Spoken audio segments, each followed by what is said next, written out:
Ako si Batoy. At hindi ko na ulitin ang ginawa ko nung isang gabi sa probinsya. Hating gabi, nagising ako kasi naiihi ako.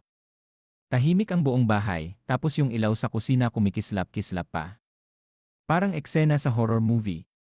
Wala kasing siyo sa loob, kaya kailangan kong dumaan sa likod bahay. Sa tabi ng puno ng mangga.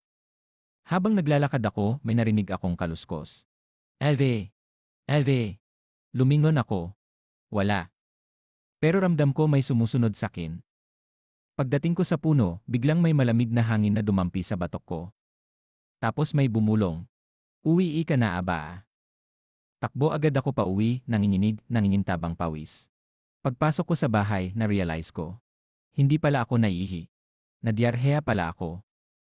At sa takot ko, hindi na ako umabot sa sire. Ayun, horror talaga. Kasi sa sofa. Thai ending.